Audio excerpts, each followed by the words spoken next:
नमस्कार,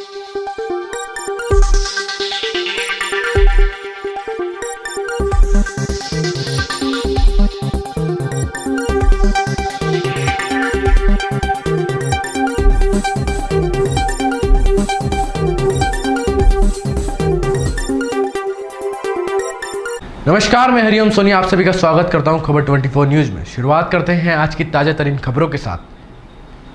मनोहर थाना क्षेत्र के पहाड़पुर गांव में कृषि कार्य करते समय सर्पदंश से 52 वर्षीय वृद्धा की मौत हुई। एएसआई अली मोहम्मद ने बताया कि पहाड़पुरा निवासी ग्यारसी राम तंवर ने रिपोर्ट दी कि उसकी पत्नी शांतिबाई पहाड़पुरा स्थित खेत में बुआई का कार्य कर रही थी। कार्य करते समय बेहोश हो गई। उसे मनोहर थाना स्वास्थ्य केंद्र ले जाया गया, जहां उसे डॉक्टरों ने मृत घोषित कर दिया गया। वृद्धा के मृत्यु का कारण सर्पदंश बताया जा रहा है। इस पर मृतक का मनोहर थाना स्वास्थ्य केंद्र में पोस्टमार्टम कराकर शव परिजनों को सौंप दिया गया। डग में गत दिनों गंगधार उपखंड अधिकारी रामावतार मीणा द्वारा उपखंड कार्यालय में सभी क्षेत्रीय विभागों के अधिकारियों के साथ बैठक आयोजित की गई थी, जिसमें बारिश के दिनों में सड़क पर पशुओं द्वारा होने वाली दुर्घटनाओं को रोकने, यातायात व्यवस्था को सुचारू व सुरक्षित बनाने के उपायों पर विस्तृत रूप से चर्चा की गई थी। इसी क्रम में बुधवार को स्थानीय पशु चिकित्सक डॉक्टर जितेंद्र कनाड़े के नेतृत्व में पशु चिकित्सक टीम व समाज सेवियों द्वारा कस्बे के मुख्य सड़क मार्ग पर पुराने बस स्टैंड से लगाकर न्यू बस स्टैंड तक विचरण करने वाले मवेशियों के गले में रेडियम स्टिकर लगाने की शुरुआत की गई। डॉक्टर जितेंद्र कनाड़े ने बताया कि उपखंड अधिकारी द्वारा गत दिनों बैठक में दिए गए निर्देशों की पालना में क्षेत्र में अधिक से अधिक पशुओं के गले व सींगों पर रेडियम स्टिकर लगाकर आए दिनों हो रही सड़क दुर्घटना के कम किया जाएगा। उपखंड अधिकारी रामावतार मीणा द्वारा शुरू की गई इस पहल की कस्बे वासियों ने सराहना करते हुए क्षेत्र में विशेष रूप से बारिश के दिनों में होती सड़क दुर्घटनाओं को रोकने में बहुत ही मददगार बताया। इस दौरान मुख्य पशु चिकित्सक डॉक्टर जितेंद्र कनाड़े, पशु सहायक चिकित्सक मनोज व्यास, सहायक चंद्रमोहन नागर, रणजीत, जिला परिषद सदस्य शीतल जैन, कुंदन व्यास, सुनील व्यास, मनोज जैन, नारायण सिंह नेता, तिसाई भग्गालाल सेन, शिव लवंशी, घनश्याम सोनी, सलामत खान सहित समाज सेवियों ने मवेशियों के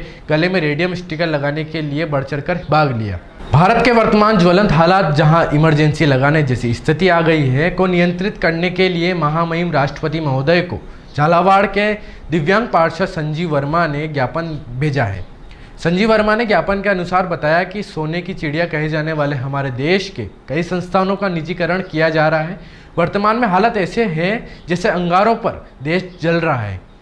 हमारा बिहार जल रहा है। हमारे किसानों के आंदोलन में मृत्यु हुई है। हमारे युवाओं के भविष्य को अंधेरों में धकेला जा रहा है। कभी देश के किसानों का अपमान, कभी सैनिकों का अपमान, तो कभी युवाओं का निजी संस्थानों का गुलाम बनाना। केंद्र सरकार युवाओं के भविष्य के साथ खिलवाड़ कर रही है। सेना में भी निजीकरण, 4 वर्षों बाद भी सैनिक को फिर से निजीकरण संस्थानों में भेजने की तैयारी, अग्निपथ जैसे प्रोजेक्ट जो युवाओं के लिए खतरा है, बिना किसी सलाह मशविरा किए तानाशाही फैसले लेना केंद्र सरकार की आदत बन गई है। देश में आपातकाल जैसे हाल हो गए हैं। आप ऐसे पद पर रहकर मौन कैसे रह सकते हैं, जबकि आपको केंद्र सरकार को पाबंद करना चाहिए। केंद्र सरकार को राजस्थान सरकार से प्रेरणा लेने की आवश्यकता है, जो प्रत्येक वर्ग का विशेष ध्यान रखते हुए सर्वसम्मति से योजना लाती है। केंद्र सरकार की तरह तानाशाही फैसलों से कभी राजस्थान में इस प्रकार से जनता के विरुद्ध कभी निर्णय नहीं लिए गए हैं। अब भी समय है हालात पर काबू पाने के लिए आप तुरंत सकारात्मक कार्रवाई करें। हमारे देश के महामहिम राष्ट्रपति जी को एक ज्ञापन जारी किया है। इसके माध्यम से हमने देश के वर्तमान हालात से रूबरू कराया है माननीय राष्ट्रपति जी को। हमने इस ज्ञापन के अनुसार इसमें लिखा है कि हमारा देश जो सोने की चिड़िया कहा जाता था, हमारे देश के कई संस्थानों का निजीकरण किया जा रहा है। वर्तमान में हमारा देश अंगारों पर जल रहा है। हमारा बिहार जल रहा है। हमारे किसानों की मृत्यु हुई है। हमारे युवाओं के भविष्य को अंधकार में धकेला जा रहा है। कभी देश के किसानों का अपमान किया जाता है, तो कभी सैनिकों का अपमान किया जाता है, तो कभी युवाओं को निजी संस्थानों का गुलाम बनाया जा रहा है। सरकार युवाओं के भविष्य के साथ खिलवाड़ कर रही है। सेना में भी निजीकरण आ गया है, जहां पर अग्निवीर प्रोजेक्ट के अंदर 4 साल के बाद सैनिकों को पुनः निजी संस्थान में भेजने की तैयारी की जा रही है। अग्निपथ जैसे जो प्रोजेक्ट है, जो युवाओं के लिए खतरा बना हुआ है, बिना किसी से सलाह मशवरा किए हुए ये तानाशाही फैसला लेना केंद्र सरकार की अब जैसे एक आदत सी बन गई है। देश में आपातकाल जैसे हालात हो रहे हैं, अब ऐसे पद पर रहकर माननीय राष्ट्रपति जी आप मौन कैसे रह सकते हैं? देश के सर्वोच्च पद पर आप विराजमान हैं, लेकिन हमें समझ में नहीं आता ऐसी गंभीर स्थिति होने के बावजूद भी आप मौन कैसे रह सकते हैं, जबकि आपको केंद्र सरकार को पाबंद करना चाहिए। केंद्र सरकार को राजस्थान सरकार से प्रेरणा लेने की आवश्यकता है, जो प्रत्येक वर्ग का विशेष ध्यान में रखते हुए सर्वसम्मति से योजनाएं लेकर आ रही हैं। केंद्र सरकार की तरह तानाशाही फैसलों से कभी भी राजस्थान सरकार ने इस प्रकार से जनता के विरुद्ध निर्णय कभी नहीं लिया। अब भी समय है। महामहिम राष्ट्रपति जी, मैं आपसे करबद्ध प्रार्थना करता हूँ कि हालात पर पाने के लिए आप सकारात्मक कार्रवाई करें। जय हिंद, जय भारत। भवानी मंडी मंदसौर जिले के एकमात्र नवगठित नगर परिषद बेसुदा में चुनावी घमासान चरम पर है। नई नगर परिषद का पहला अध्यक्ष बनने के लिए दावेदार अपनी अपनी समीकरण जमाते नजर आ रहे हैं। नाम वापसी के अंतिम दिन बुधवार को 91 प्रत्याशियों में से 30 उम्मीदवारों के नाम वापस ले लिए हैं। इसके साथ ही कुल 61 प्रत्याशी अब चुनावी मैदान में हैं, जो पालिका अध्यक्ष बनने के लिए भाग्य आजमाएंगे। चुनावी मामले में मुकाबले की बात करें तो जहां वार्ड नंबर 7, 8 व 10 में सीधा मुकाबला है, वहीं 13 वार्ड में सबसे अधिक 7 प्रत्याशी मैदान में हैं। इसी प्रकार वार्ड नंबर 9 एवं 12 एवं 13 में त्रिकोणीय मुकाबला रहेगा। वार्ड नंबर 11 से कांग्रेस समर्थित उम्मीदवार कमरुद्दीन उर्फ राजा पुत्र फखरुद्दीन ठेकेदार ने निर्दलीय उम्मीदवारी जताते हुए भाजपा कांग्रेस का समीकरण बिगाड़ने की तैयारी कर ली है। नगर पालिका द्वारा संपूर्ण व्यवस्था कर ली गई है और फिर रंगाई पुताई और अन्य जैसे व्यवस्था है बिजली पानी के लिए वो जैसे मतदान केंद्र को 2 दिन पूर्व कंप्लीट कर ली है। तो क्या क्या कितने बूथ केंद्र बनाए गए? 15 केंद्र बनाए गए हैं बेसौदा क्षेत्र में और मंडी क्षेत्र में। कितने मतदाता हैं टोटल?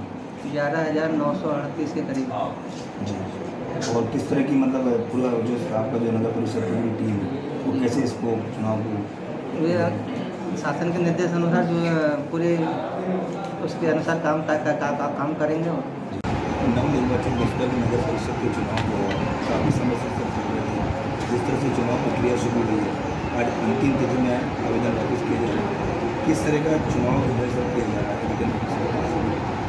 नगर परिषद बेसुदा अंतर्गत आज नाम वापसी का आखिरी दिवस था। समीक्षा में कुल 91 आवेदन पत्र पात्र पाए गए थे, जिसमें से आज नाम वापसी 30 आवेदन की हुई है। अब 61 आवेदन पत्र शेष बचे। किस तरह के चुनाव है सर, किस तरह से मतलब प्लानिंग की गई है इसकी संपूर्ण प्लानिंग कर ली गई है। मतदान केंद्र का परीक्षण कर लिया गया है, सभी में आवश्यक व्यवस्था करवा दी गई है, पानी की छाया की व्यवस्था हो रही है और 61 जो आवेदन आए हैं अभी इनके प्रतीक चिन्ह आवंटन की कार्रवाई की जा रही है। सर संवेदनशील वार्ड कितने हैं? 2 संवेदनशील वार्ड हैं पालिका में। जी सर, लगातार जिस तरह से कई समय से चुनाव प्रक्रिया चल रही थी, लेकिन कहीं ना कहीं मतदाताओं में उम्र नज़र आ रही है, महिलाएं वोटर जो है वो ज़्यादा है परिषद में, तो वार्डों का अभी अवलोकन हो चुका है सर। बूथ केंद्र नगर परिषद बेसुदा लगभग मंदसौर जिले की सबसे बड़ी नगर परिषदों में से एक है और इसमें महिला वोटरों की संख्या भी अधिक है और इस बार जो है महिलाओं में ज़्यादा उत्साह देखा गया है। महिलाओं जो अभ्यर्थी हैं वो भी काफ़ी संख्या में ज़्यादा आवेदन पत्र प्रस्तुत किए गए हैं। किस तरीके से गाइडलाइन को दी गई प्रत्याशी को, क्या उनको समझाया गया गाइडलाइन चुनाव आयोग की क्या रहेगी? सभी प्रत्याशियों को आदर्श आचरण संहिता का पालन करने के निर्देश दिए गए हैं।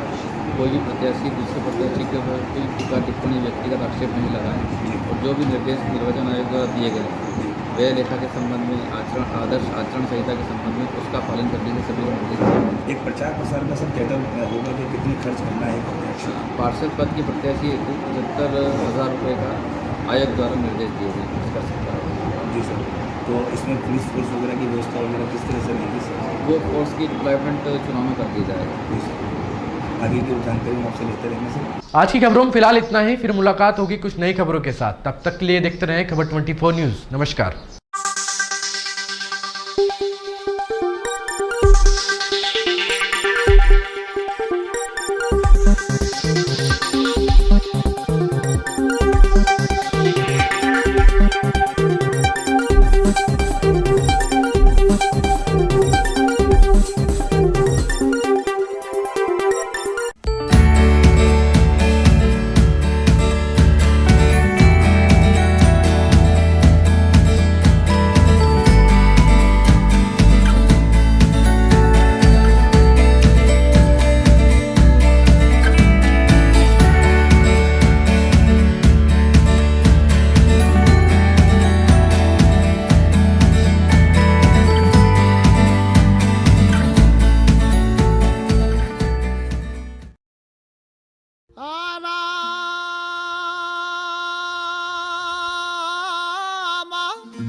चक्की चल रही कबीर बैठा रोई।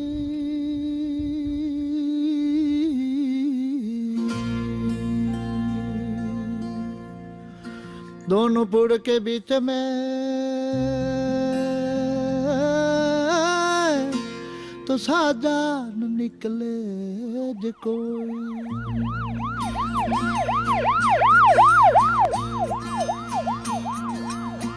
छोड़ के मता दाऊं एक लीरा बन जारा रे बन जारा रे रे।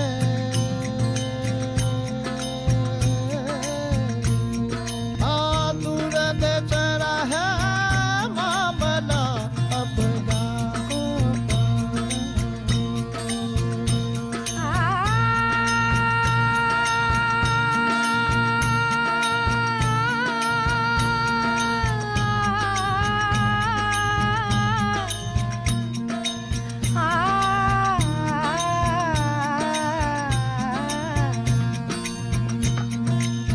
अपना साहिब ने महल बनाई बन जारा रे बन जारा रे। हाँ गहरी गहरी माहे बीन बजाई बन जारा हूँ। छोड़ के मत जाओ एक लीरा बन जारा रे बन जारा रे।